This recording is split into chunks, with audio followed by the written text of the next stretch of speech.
बिल्कुल, आधी आबादी के बोल क्या होने चाहिए, किस तरीके की उनकी मंशा है, किस तरीके की वो सुरक्षा चाहती हैं, शायद इस पर बहुत ही ज़्यादा गंभीरता से सोचना चाहिए। और सबसे बात जो खास नज़र आती है और सबसे बड़ी बात जो नज़र आती है वो ये कि सिर्फ महिला दिवस के मौके पर ये तमाम बातें हों, ऐसा नहीं करना चाहिए। महिला दिवस के अलावा भी जो एक सामान्य दिन है, जो सामान्य वर्ष हैं, उसमें भी कहीं ना कहीं इस बात पर जोर देना चाहिए किस तरीके से महिलाओं को आगे रखना है, उनके सशक्तिकरण के लिए तमाम काम करने, उनकी सुरक्षा के लिए, और समाज में जो उनको इज्जत या सम्मान मिलना चाहिए, शायद कहीं ना कहीं सबकी एक जिम्मेदारी होती है आम नागरिक होने के नाते और समाज का एक वर्ग होने के नाते कि महिलाओं को वो तमाम चीजें मिले जिसकी वो कहीं ना कहीं उम्मीद भी हर इंसान से करती हैं। तो महिला सशक्तिकरण हो या फिर उनका सम्मान, नेता हर चीज को अपने नजरिए से देखते हैं। महिला दिवस पर जहां दिल्ली सरकार ने महिलाओं के लिए कई कार्यक्रमों का आयोजन किया, तो वहीं दिल्ली बीजेपी के कार्यकर्ताओं ने मौके पर पहुंचकर जमकर हंगामा भी खड़ा कर दिया।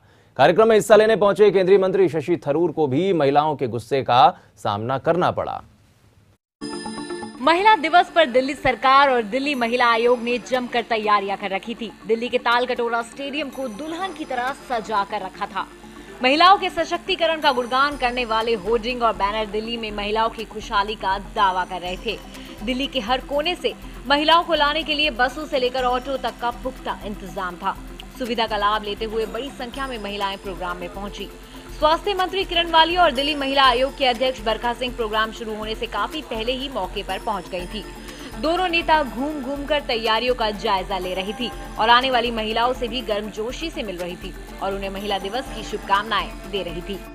लिए कितनी पीढ़ियों से महिला के साथ जो हिंदुस्तान में और एशिया के मुल्कों में उसको सप्रेस किया जाता है, उसको आगे बढ़ने नहीं दिया जाता है।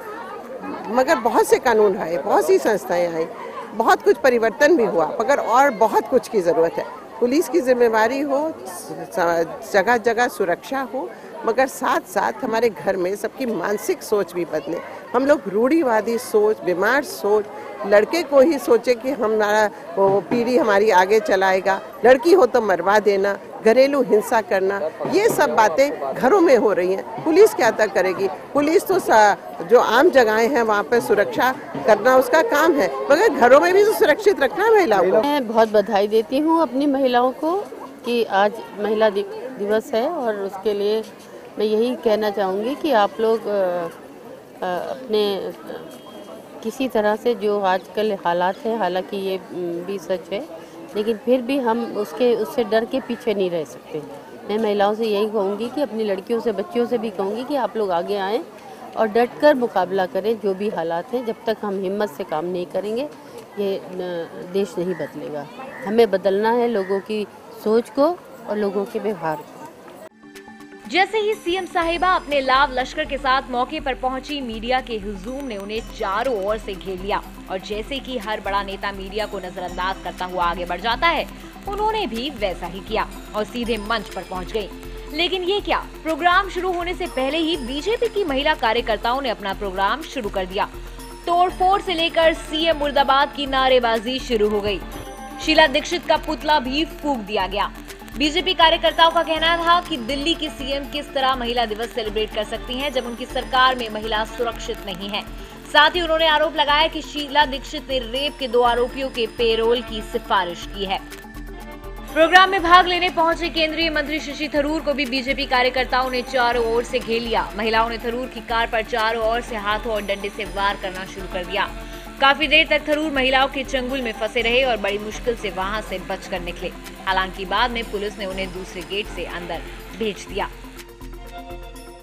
एक तरफ जहां दिल्ली की सीएम शीला दीक्षित महिलाओं की सुरक्षा और सम्मान के लिए महिला दिवस पर एक बड़े प्रोग्राम का आयोजन कर रही है, वहीं दूसरी तरफ दिल्ली बीजेपी महिला कार्यकर्ताओं ने उनके खिलाफ प्रोटेस्ट कर दिया है। उनका कहना है कि जब दिल्ली में उनके राज्य में छोटी बच्ची से लेकर बड़ी महिला तक सुरक्षित नहीं तो कैसा महिला दिवस और कैसा उनका सम्मान।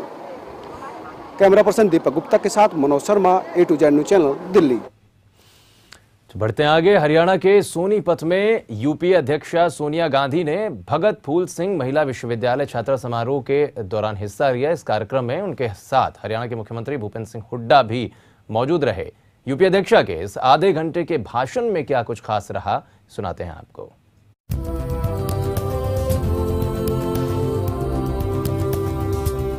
महिला दिवस पर एक कार्यक्रम में यूपी अध्यक्ष सोनिया गांधी ने कहा कि उनकी सरकार महिलाओं को लेकर काफी सजग है और उनकी केंद्र सरकार ने महिलाओं के प्रति अपराध को रोकने के लिए काफी कदम उठाए हैं। ये बात इससे साबित हो जाती है कि हमने इस बार के बजट में महिलाओं के लिए 1000 करोड़ रुपए उनकी सुरक्षा और साथ साथ महिला बैंक की भी घोषणा की है। साथ ही यूपीए अध्यक्ष ने ये भी साफ कर दिया कि अब महिलाओं के लिए आवाज उठानी होगी। हमारी यूपीए सरकार ने महिलाओं के सशक्तिकरण के लिए उनकी आर्थिक और सामाजिक उन्नति के लिए कई महत्वपूर्ण कदम उठाए हैं। अभी हाल के बजट में 1000 करोड़ की पूंजी से पहली बार एक ऐसा महिला बैंक स्थापित किया जाएगा जो मुख्य रूप से महिलाओं द्वारा संचालित होगा। वहीं कार्यक्रम में हरियाणा के मुख्यमंत्री चौधरी भूपेंद्र सिंह हुड्डा ने कहा कि महिलाओं की हरियाणा में स्थिति देश में सबसे अच्छी है, चाहे वो किसी भी क्षेत्र में हो। मुझे ये बताते हुए खुशी होती है कि 2010-11 और 2011-12 के आंकड़ों के अनुसार उच्च शिक्षा में लड़कों के मुकाबले में लड़कियों की तादाद तकरीबन 57% है। लड़कियों की ज़्यादा हायर एजुकेशन में हरियाणा में। मैडम, हमारा लक्ष्य तो यह है कि एक दिन हरियाणा वुमेन एम्पावरमेंट तथा मातृशक्ति के उत्थान के लिए उदाहरण बनकर उभरे। देश में कितनी सुरक्षित महिलाएं हैं, ये बात यूपी अध्यक्ष सोनिया गांधी बहुत अच्छी तरह से जानती हैं और शायद इसी वजह से वो इस बात पर अफसोस जताती नजर आई कि देश में महिलाओं का आदर और सम्मान नहीं हो रहा है। महिला दिवस पर अपने इस खास भाषण में यूपी अध्यक्ष सोनिया गांधी ने जमकर अपनी सरकार की तारीफ की और साथ साथ ये कहा कि उनकी सरकार महिलाओं के बारे में कुछ ज़्यादा ही सोचती है, इसलिए ही तो बजट में कई सारी नीतियों को महिलाओं को ध्यान में रखकर बनाया गया है। कैमरा पर्सन प्रदीप के साथ Varun Sinha, A to Z news, Sonipat.